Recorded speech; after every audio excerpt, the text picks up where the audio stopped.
Well, thanks. I've been waiting to get a 3D scanner on the show forever, and Creaform stepped up and really appreciate it. This is the GoScan 3D white light scanner from Creaform, our friends north of the border up there in the province of Quebec. Bonjour, mes amis. Thanks for sending this to us. This is an entry-level product for Creaform, and by entry-level, what I mean is it is their lowest cost white light scanner. It has a little bit less accuracy, a little bit resolution, but that's okay because the market it's intended for doesn't really need high resolution, high accuracy. What they're looking for is the speed of use, speed of setup, and fast scanning, easy to use. So really we're talking, let's say, the pre-production folks, maybe product development, product design, packaging, prototyping, that sort of thing, where they need quick and easy scans in order to verify or to test some of their designs, right? So before we get into actually how this works, I'm going to show you a couple things here. I'm going to tell you a little bit about how white light scanning works, just as kind of a primer. So if we can go to our gauge can here, and what you can see is basically this is your kind of what a typical white light scanner might have. Over here we've got a projector. What this does is this projects a pattern onto the object to be scanned. Over here we've got a camera and a camera. These two cameras triangulate on the dots being projected by the projector on the device. The combination of triangulation and looking at the deformation of those dots around the part give them enough information to reconstruct that part in 3D space. And that's basically how white light scanning works. Now, before we get into this, Creaform is positioning this scanner as the fastest white light scanner on the market, and there's a couple reasons for this. Let me just show you what we're going to scan today in our demo. We're going to be scanning this. This is kind of a vacuum formed part. It's got a lot of geometry on it. Notice I'm going to scan this without fixturing it. I'm just going to hold this and scan it. No fixturing. That is one of the hallmarks of all the Creaform products, not just the GoScan, is something called dynamic referencing, which means you don't have to fixture the part. So there's cost savings and time savings. Also with the GoScan, no post-processing. What you're going to see, I'm going to scan this part, I'm going to get a file that I can immediately export. No post-processing. And actually another little thing to point out, notice there's no targets on this, reflective targets. Some of you who've worked with photogrammetry or other types of white light scanning may have used reflective targets. Depending on the part that you're scanning with the GoScan, if there's enough geometry, enough uniqueness about the part, the GoScan doesn't need any targets. You can just scan. It will stitch together the scans based on the uniqueness of the geometry. Now, if this was a flatter part, didn't have as much geometry, then we would use your standard reflective targets like you normally would.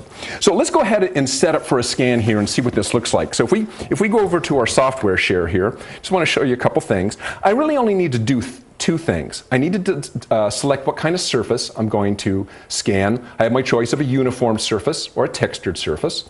This happens to be uniform. And I want to set up my surface detail resolution. This is set for 2 millimeters right now. I could go down to 500 microns or half a millimeter. Not really necessary for this part, so we'll leave it at 2 millimeters. I'm going to tell it scan, and we will get ready to scan this part. Just takes a second. And I'm going to show you what a scan looks like, and you're going to watch me just scan this very quickly.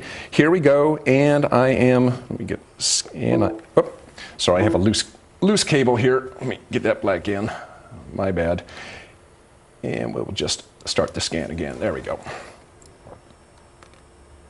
And okay, scanner's recognized, and here we go. I'm scanning.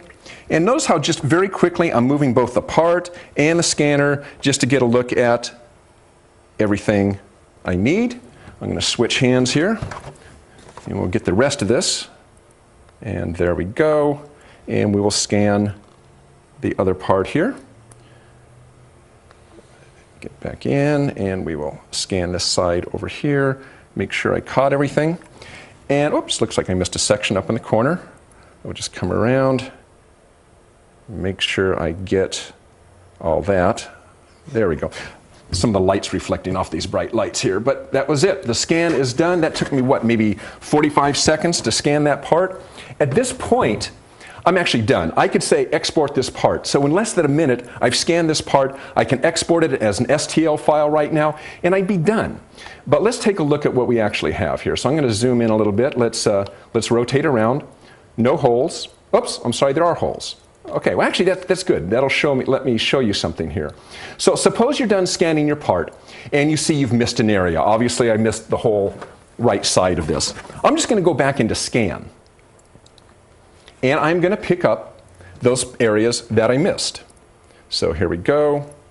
We'll lock on, and I'm going to come over on this side, and I will just, getting a lot of reflection off. Here we go. It's really bright here in the studio, so that, there we go. And I have caught those areas that I missed before. There we go. All right. So something about this I want to point out. Very often in scanning or other types of 3D metrology, if you do multiple scans, what you end up doing is having multiple layers of scans, which you then have to align and then mesh together. Here I don't. What happens when I pick this camera up for another scan, it simply aligns the camera to the part and picks up where it left off. And then I just go back in and fill in the holes. And now we're good. All my holes are filled in. I can rotate around this part. Looks like I got everything. Looks like I didn't miss anything. There we go. And we're good to go. So now all I have to do is save it out. So I say save. By default, it wants to save as an STL file. I have my choice of maybe 15, 18 or other types of files that I could save as. In any case, I save it. And I save it out, and then I just bring it into my, to whatever my favorite point analysis software is. Let's say bring it into Geomagic.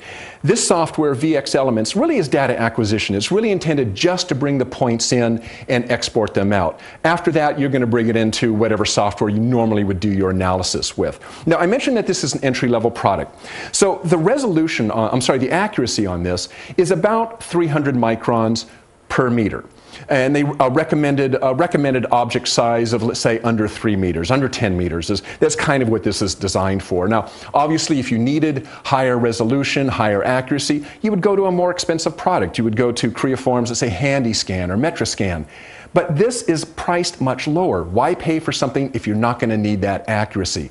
They don't want me to exactly mention the price. Let's just say it's the price of an inexpensive subcompact car, and that gives you about the price of what the GoScan 3D is. So once again, very fast, very elegant little tool, well designed, very ergonomic. Again, from our friends at Creaform. If you want more information on it, there's a link at the bottom. That'll take you out to the information page on the GoScan 3D. There's also a link if you're interested in how white light scanning works and how the dynamic referencing, that I don't need to use a jig or a fixture. There's also a link to a really good technical article on that again. So again, thanks to Creaform for sending us the GoScan 3D.